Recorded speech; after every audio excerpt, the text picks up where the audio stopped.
Bonjour à tous et bienvenue sur la chaîne des arts martiaux français. Aujourd'hui je vous propose une nouvelle vidéo ennuyante et assez compliquée à écouter puisque nous continuons l'étude du traité de l'épée seule par Saint-Didier. Et donc vous allez encore manger de la pseudo-traduction d'ancien français en nouveau français, vous allez essayer de comprendre ce que l'auteur essaye de nous dire.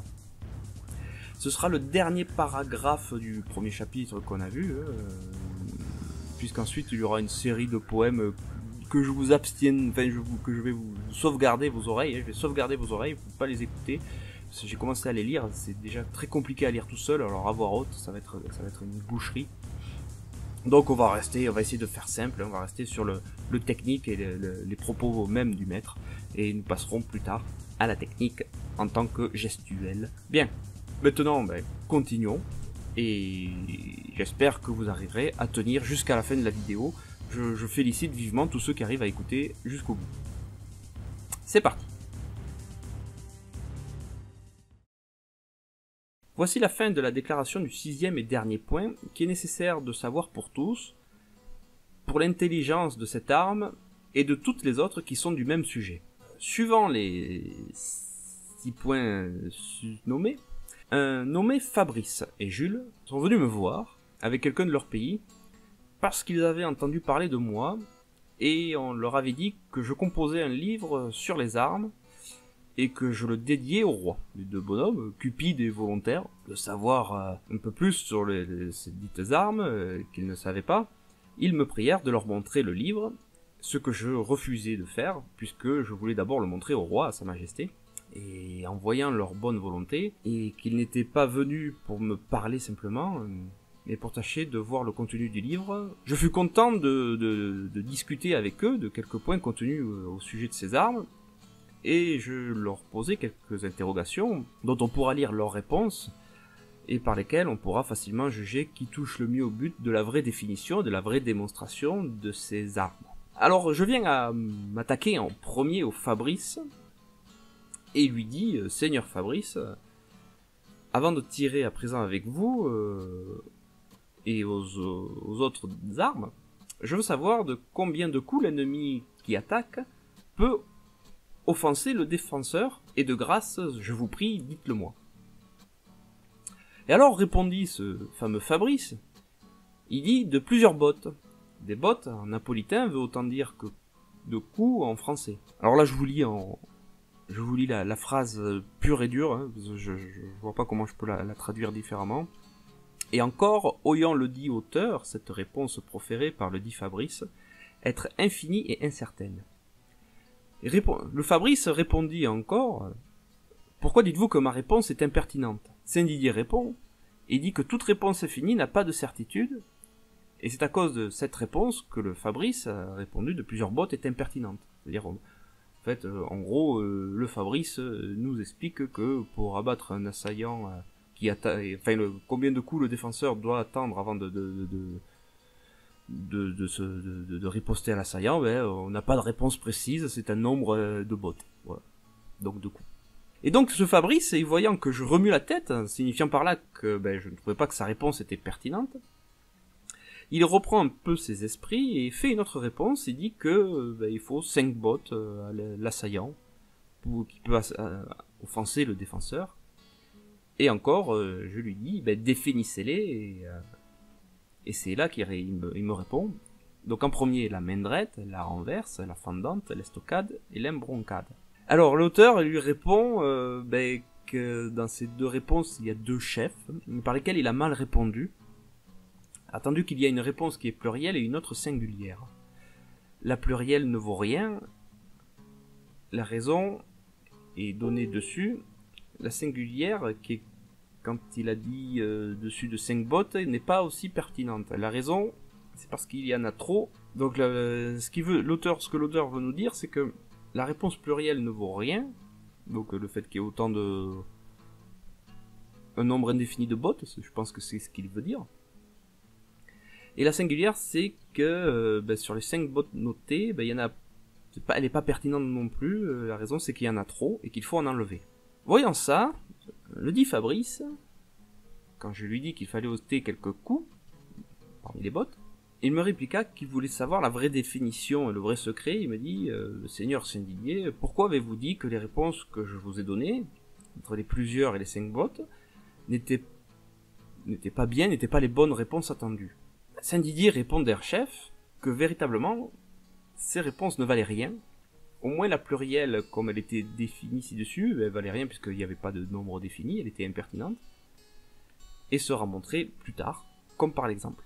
Si on disait qu'on interrogeait un maître de camp et qu'on lui demandait de combien d'adversaires pourraient venir attaquer le camp et qu'on pourrait se défendre contre, et bien ici il répond il pourrait être plusieurs. Et bien cette réponse en fait elle est complètement incertaine et elle est pas pertinente. On peut dire oui plusieurs personnes peuvent nous attaquer, oui effectivement, mais de combien à combien vous pouvez vous défendre, contre combien vous pouvez vous défendre, c'est pas. En fait le maître de camp ne sait pas de quoi il parle. Et donc du coup, il n'est pas certain de sa réponse, donc sa réponse est impertinente en tant que maître de camp. Il est donc pas digne de régir, de régenter sur le camp, puisqu'il sait même pas à combien de personnes il peut résister. Il devrait savoir, de par sa compétence, jusqu'à combien d'ennemis il peut résister, il peut faire tenir son camp, et jusqu'où quelle est la limite de résistance de la gestion de son camp militaire. Et donc en gros, pour répondre et conclure à ce qu'on a dit dessus, nous avons besoin de savoir de combien de coups l'ennemi peut nous attaquer avant que l'on puisse se défendre et défendre notre corps et notre honneur. Et comme le maître de camp, lui, il doit savoir jusqu'à combien d'hommes il peut résister avec ceux qu'il a sous ses ordres. C'est un intérêt particulier de savoir quand même, c'est assez important de savoir en fait quelles sont nos limites. Quant à moi, Saint-Didier, je dis que ce qui peut se faire avec peu est meilleur que ce qui peut se faire avec beaucoup. Et c'est pour ça c'est pour cette cause que j'ôte 2 des 5 bottes que le Fabrice a nommées, qui sont les fendants et l'imbroncade, et il n'en demeure plus que 3, que nous avons vu ci-dessus, plus haut dans le texte, et que je vous ai défini. Donc s'ensuit la déclaration et l'explication de pourquoi Saint-Didier ôte le fendant et l'imbroncade, contre l'opinion du Fabrice et du Jules, et contre d'autres opinions, et il va donc tout nous expliquer. Donc Saint-Didier nous explique pourquoi il ôte le fendant, tout simplement parce que pour fendre, il faut vraiment frapper par le milieu, pile le sommet et pile le milieu. Or, dit-il, toute personne un petit peu exercée dans l'art des armes, que ce soit les coutelas ou l'épée au poing, et d'autres armes propres à fendre, il y a une tendance à toujours avoir à tirer soit sur le côté droit, soit sur le côté gauche. Donc à partir du moment où on tire sur le côté droit, on n'est plus sur un fendant, mais sur un main droit, et si on est sur le côté gauche, on n'est plus sur un fendant, mais on est sur un renvers. Voilà pourquoi le fendant n'est pas une vraie technique, on va dire, elle est tellement compliquée à faire pour être bien par le milieu. Il faudrait que l'adversaire ne bouge pas, et donc c'est quasiment impossible lorsque l'on se bat. Et donc du coup, le fendant n'est pas utile en termes de coup véritable. On peut donc l'ôter parmi les 5 bottes que Fabrice énonce, étant donné que dès qu'il y a un angle sur la droite ou sur la gauche, on est sur un main droit ou sur un renvers. Ensuite, l'auteur nous explique pourquoi il enlève l'imbroncade parmi les 5 bottes. La raison est que l'estocade et l'imbroncade, en fait, c'est la même chose. Comme l'on dit verjus verte ou verte verjus, c'est un tout. Et en fait, lorsque l'on va porter une estocade, on va utiliser la même chose que l'imbroncade, c'est-à-dire la pointe. Et donc, du coup, l'imbroncade n'existe plus de facto, vu que c'est une estocade. Et le fendant n'existe plus de facto, puisqu'il y a toujours, durant une mêlée, une tendance à avoir un coup qui part plutôt vers la gauche ou vers la droite. Donc le fendant et l'imbroncade n'ont pas à être cités parmi les 5 bottes que l'assaillant peut utiliser contre le défenseur. Voici tout ce qui est requis et nécessaire à savoir et à entendre pour qui veut être adroit aux armes. Il y a donc le main droit, le renvers et l'estocade. Il n'y a que 3 coups. Et pour bien entendre ces dites armes et discourir de l'art, de l'ordre et la pratique, il a fallu feindre 3 personnages. Le premier c'est l'auteur, le second le lieutenant et le troisième c'est le prévôt. Par l'auteur sera décrit les ordres soutenir le lieutenant et le prévôt dans l'art de l'épée seul, qui commencera après cette lecture.